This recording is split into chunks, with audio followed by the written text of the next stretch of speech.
반갑습니다. 송주준입니다. 오늘 저는 윤석열 검찰총장에 대한 이야기를 좀 해보고자 합니다. 우선 좀 말씀을 드리면은 저는 진심으로 윤석열 검찰총장을 응원하고 싶습니다. 정말 진심으로 윤석열 검찰총장을 응원하고 싶어요. 사실상 우리가 지금 현실적으로 생각을 해봤을 때 차기 대권 후보로 야권 쪽에서 내놓을 수 있는 사람이 윤석열 검찰총장밖에 없기 때문에 그렇습니다. 이재명 지사가 지금 계속해가지고 치고 나가고 있고 이낙연 또한 마찬가지로 치고 나가고 있는데 야당 쪽에서는 인물이 지금 한 명도 없는 상태이죠. 그런 상황 속에서 유일하게 야당의 역할을 해줄 수 있고 문재인 정권에 대항할 수 있는 사람이 윤석열 검찰총장이기 때문에 저는 진심으로 윤석열 검찰총장을 응원하고 싶습니다. 윤석열 검찰총장에게는 꼬리표처럼 따라다니는 말이 있습니다. 그것은 다른 게 아니라 박근혜 대통령 탄핵의 주범이라는 것입니다. 이거는 그냥 단순하게 정치적인 프레임으로 만들어진 말이 아닙니다. 이거는 글자 그대로 현실이에요. 윤석열 검찰총장이 박근혜 전 대통령을 탄핵을 시켰던 것이고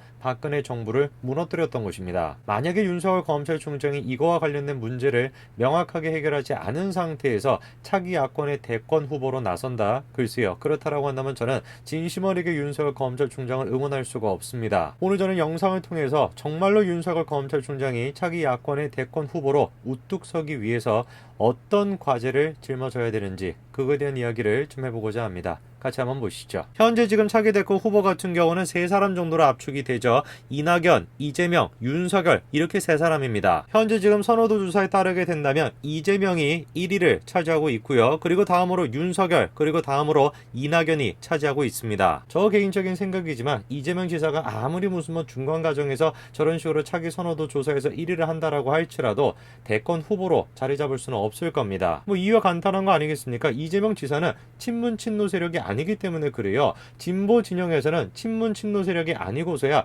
대권 후보가 된다라는 게 말이나 되는 소리입니까? 너무 그렇게 오버했던 거 아닙니까? 보수 우파 쪽에 있는 사람보다도 더 극렬하게 문재인 대통령을 공격했던 사람이 이재명 지사 아닙니까? 그래도 이재명 지사가 진보 쪽에서 차기 대권 후보가 된다? 말도 안 되는 소리죠. 그렇기 때문에 더더욱 이런 상황 속에서 윤석열 검찰총장의 입장이 중요하다라는 것입니다. 제가 이런 영상을 찍는 것 또한 마찬가지인 것이요. 저는 진심으로 윤석열 검찰총장 응원하고 싶다니까요. 정말로 진심으로 윤석열 검찰총장이 보수 우파의 차기 대권 후보가 되기를 저는 정말로 바란다니까요. 그렇기 때문에 제가 윤석열 검찰총장님한테 간청을 드리는 겁니다. 아무리 제가 생각을 해보더라도 이해가 안 되는 부분들이 있어요. 이번에 윤석열 검찰총장이 신년 인사를 내놓지 않았습니까? 검찰 개혁, 국민만 바라보고 좌고우면하지 않는 것이다. 이렇게 얘기했습니다. 그런데 그 구체적인 내용을 보게 되면 좀 이상한 내용들이 들어가 있어요. 이렇게 나와 있죠. 민생 경제가 매우 어려우므로 영세 자영업자, 소상공인 등이 일시적인 과오로 범죄를 저지른 경우에는 그 사정을 최대한 참작할 필요가 있다. 이렇게 얘기합니다. 너무 원리 원칙에 입각해가지고 뭔가 처벌을 하는 것이 아니라 그 상황에 대해 가지고 그 이제 입장에 대해 가지고 최대한 우리가 참작을 해야 된다라고 하는 게 지금 저 메시지의 내용 아닙니까? 그런데 저 똑같은 신년 인사 뒷부분에 같은 경우는 다른 이야기가 나옵니다. 뒷부분에는 지금 뭐라고 나와 있습니까? 공정한 검찰이란 수사 착수부터 형 집행에 이르는 전 과정에서 편파적이지 않고 선입견을 갖지 않으며 범죄 방지라는 공익을 위해 부여된 우월적 권한을 남용하지 않는 것이다. 사실상 윤석열 검찰총장은 둘 중에 한 가지 메시지만 내놓아야 되는 것입니다. 너무 원리 원칙에 입각해가지고 형을 집행하지 말자 거기에 포인트를 두던가 아니면은 어떤 상황이 됐든지 간에 원리 원칙에 입각해가지고 공정하게 형을 집행하자 둘 중에 한 가지가 돼야 되는 것인데 두 메시지가 서로 상반될 수 있는 메시지가 짬뽕이 되어 있는 것이에요. 그러다 보니까 저는 저 신년 인사를 듣고 어떤 생각이 들었냐면은 이분이 지금 검찰총장으로서 스스로를 생각하고 있는 게 아니라 벌써부터 차기 대권 후보로서 준비하고 있는 거 아닌가 그런 생각이 들었습니다. 한마디로 얘기해가지고 저 메시지는 다분히 법치주의적으로 쓰여져 있는 것이 아니라 정치적으로 쓰여져 있다라는 것이죠. 영세 자영업자들에 대해 가지고 최대한 우리가 그 사정을 갖다가 참작해야 된다라고 하는 따뜻한 마음씨를 갖고 있는 거 그런 식의 배려의 마음씨를 가지고 있는 게 윤석열 검찰총장의 법치라고 한다면은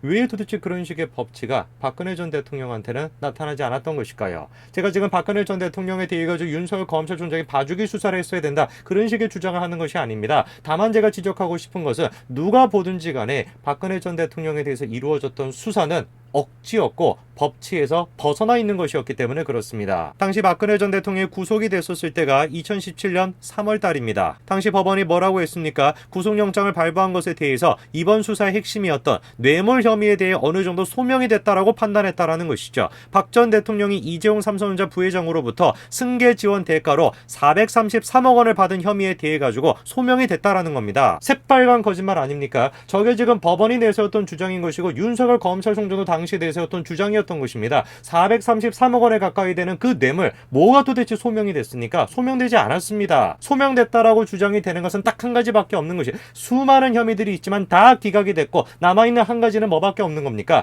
이재용 삼성전자 부회장이 정유라에 대해 가지고 승마 지원금을 해줬다. 즉 승마를 사용할 수 있는 그 금액을 지원해줬다. 그게 다인 거 아닙니까? 그거 한 가지밖에 안 남았어요. 그리고 그런 식의 승마 지원을 해줬다라는 그 딱 하나 남아있는 그것조차도 뒷받침할 수 있는 증거가 뭐였습니까? 안종범의 수첩이었습니다. 수첩 안에 그런 식의 내용이 적혀있다. 그런 단어가 몇 가지가 들어가 있다. 승계, 지원 뭐 이런 식으로 들어가 있다. 그게 근거였습니다. 말도 안 되는 근거 아닙니까? 말이 안 되는 주장인 것이에요. 그 말이 안 되는 주장을 윤석열 검찰총장에 밀어붙였던 것이고 법원도 마찬가지로 소명이 됐다라는 식으로 새빨간 거짓말을 했던 겁니다. 결국에 그래서 이재용 부회장에 대한 재판은 어떻게 됐습니까? 2심에서 승마 지원금 일부와 동계스포츠 영재센터 지원금 전체가 무죄로 판단이 됐었죠. 2심 재판부가 뭐라고 했습니까? 안종범의 수첩 그거를 가지고 이재용 부회장에 대한 뇌물이 성립된다라고 보기 어렵다. 그렇기 때문에 무죄 판단했던 거 아닙니까? 질문이 드는 거는 그거예요. 이재용 부회장 같은 경우는 무죄 판단이 내려졌어요.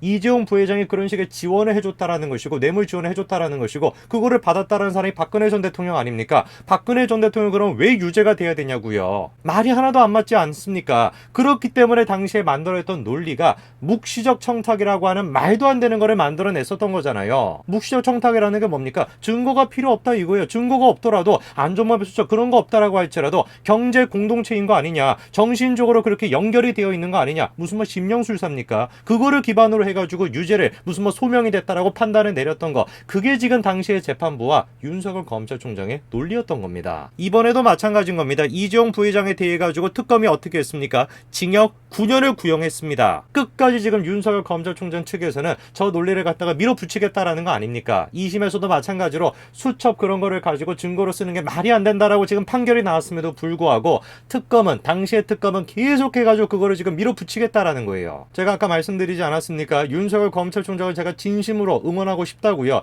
이분이 갖고 있는 법치라고 하는 것이 정말 모든 사람들에게 정치적인 이런 걸 다 떠나가지고 모든 사람들에게 공평하게 적용되는 거, 그게 이분이 갖고 있는 법치라고 제가 진짜로 믿고 싶다니까요. 그렇다라고 한다면 윤석열 검찰총장이 당장에 박근혜 전 대통령에 대한 형 집행 정지를 명령하시기 바랍니다. 윤석열 검찰총장이 사실상 지금 박근혜 전 대통령을 석방시킬 수 있지 않습니까? 박근혜 전 대통령의 형 집행 정지 그거를 지금 결정하는 사람이 누굽니까? 윤석열 검찰총장이에요. 이미 지난번에 신청을 했었지만 윤석열 검찰총장이 어떻게 했습니까? 불허 결정을 내렸었습니다. 그래서 못 나왔던 것이에요. 형 집행 정지를 결정하는 최종 결정권자는 대통령이 아닙니다. 윤석열 검찰총장의 권한입니다. 정말로 윤석열 검찰총장이 법치에 대해 가지고 공정하게 모든 사람에게 다 적용이 돼야 된다라고 하는 생각을 가지고 있다라고 한다면 박근혜 전 대통령에 대해서, 이명박 전 대통령에 대해서 형 집행 정지를 명령하시기 바랍니다. 그리고 그거를 명령하시고 난 뒤에 계속해가지고 지금 우물쭈물 진행되고 있는 수사들, 그 수사에 대해 가지고 철저하게 수사를 해주시기 바랍니다. 박근혜 전 대통령 같은 경우는 어땠습니까? 공청 개입을 했다라고 하면서 공직선거법 위반 그 혐의가 적용이 됐었죠. 그런데 이번에 금태섭이 뭐라고 폭로를 했었습니까?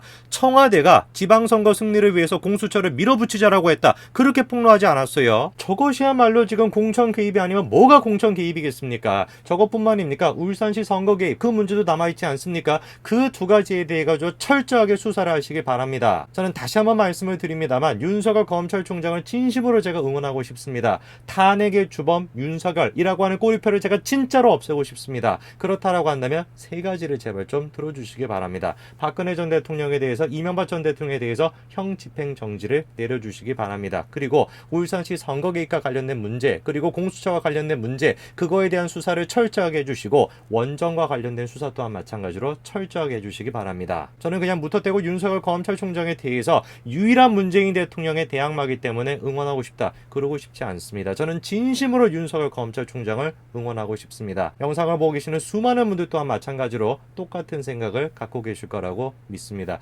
윤석열 검찰총장님 차기 대권 후보로 우뚝 서실 수 있는 그 기회를 지금 잡으실 수 있습니다. 제가 말씀드린 그 부분들에 대해서 꼭 한번 생각해 주시길 바랍니다. 오늘까지 말씀드리겠습니다. 감사합니다.